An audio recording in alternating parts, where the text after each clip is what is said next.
Because dreams and ambitions always go hand in hand. Ambition is what you develop to make that dream a reality. A very good afternoon, fellow Toastmasters and guests. I have the privilege of narrating a very personal incident of my life to you today as my storytelling project. This is a story of hope, determination, the never say die attitude, and above all, faith. And this was exhibited by someone as young as 2 years of age. So I want you to picture this. It was a beautiful summer. The year was 2010. The sky was filled with beautiful, clear, blue skies and clouds. The birds were chirping. The trees were swaying in the breeze. And the air was filled with the fragrance of the beautiful blossoms of spring. Now what more could a person expect when they are gifted with a wonderful job which is as challenging as ever in an international, very reputable hospital, and is blessed with 2 very wonderful children. A 7-year-old daughter who had a very calm, a very sweet disposition, and a son who was 2.5 years of age, with a twinkle in his eye, energetic, bubbly, like a bull in a china shop, waiting to conquer the world. So when this 2.5-year-old son of mine, called Gaurav, started complaining of tiredness, started showing dislike to milk, decided not to eat food, and did complain of constant fever, just like any other mother of a 2-year-old, I automatically assumed that he was perhaps going through his terrible twos, is throwing a tantrum, perhaps trying to seek attention of some kind or the other. And of course the dentist in me figured that perhaps he was teething, and that's why all this irritation was happening. Frequent visit to the doctors also did not show anything much except for just painkillers. So we just went on, and I just said, okay, he's going to get over his twos and eventually this is going to be gone.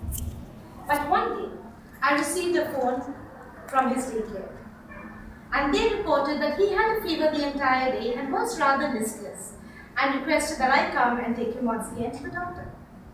So that afternoon, I picked him up and we went to the doctor, who very quickly examined my son and said, you know what, let's just get him through a gamut of blood tests. But this time, something was different, because they suggested that with rather urgency. And that evening, if I remember right, it was raining. It was pouring cats and dogs, perhaps indicative of what my life was going to be like for the next 2 years.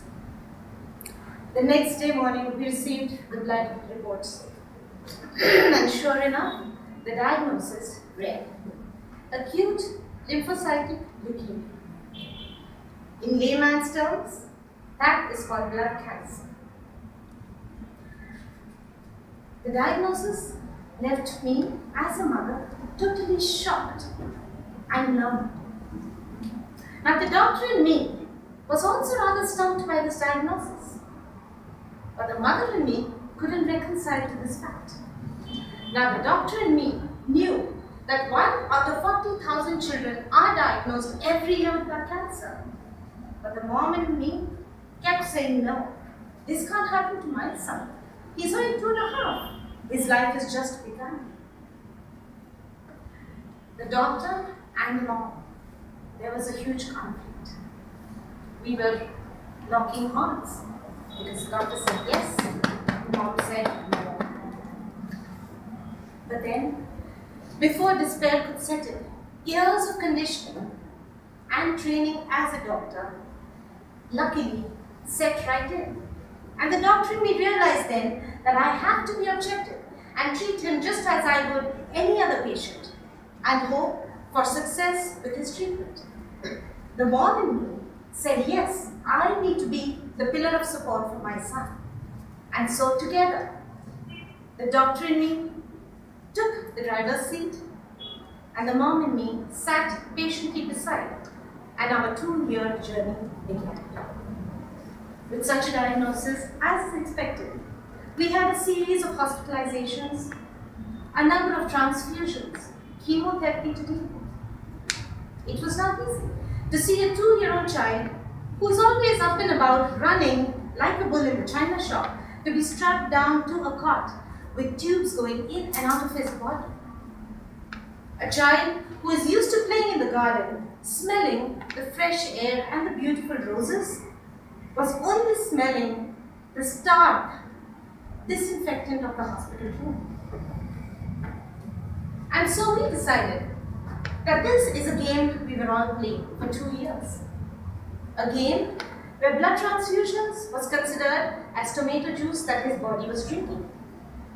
Chemotherapy, which is light yellow in color, was pineapple juice that his body needed. There were times when we had to shave off his head because of chemotherapy and the hair fall, and at that point we likened him to the beginnings of a sumo wrestler and we all had a good laugh. And other times, when he was bald, he was overweight, we would talk to him as if he was the Dalai Lama, the chosen one. And so 2 years went by, and one day he looked at me with his nice, big, brown, beautiful, innocent eyes full of hope. And he said, "Mom, I'm actually tired of this game, so can we please go home?" That day, my son and I sat on the bed and we sang the song that we had been singing the past 2 years, which by then was our favorite song. And if I may sing this to you, the song goes, "I have a dream, a fantasy to help me through reality. 'Cause my destination makes it worth the while, pushing through the darkness, still another mile. I believe in angels, something good in everything I see. I have a dream, a song to sing." Mercifully, 2 days later, we were discharged. And he steadily improved. And today, he is a 9-year-old, like a bull in a china shop, perfectly okay, and taking life by its horns. The whole idea of my narrating the story to you today is not to evoke sympathy. The idea is just to let you know that, as Henry Ford once said, whether you believe that you can or you cannot, you are right. So folks, what got my son out of that hospital, what got us out of that hospital triumphant, was the hope and the belief that we knew we would do it. And end of the day, we did it. So please, if you have anything that you are dreaming, put in all your efforts to make it happen. Because irrespective of what that end result is, the journey lies in putting in that effort. And celebrate life, because we all have just one life to live. And if you don't do it now, it's never going to come back again.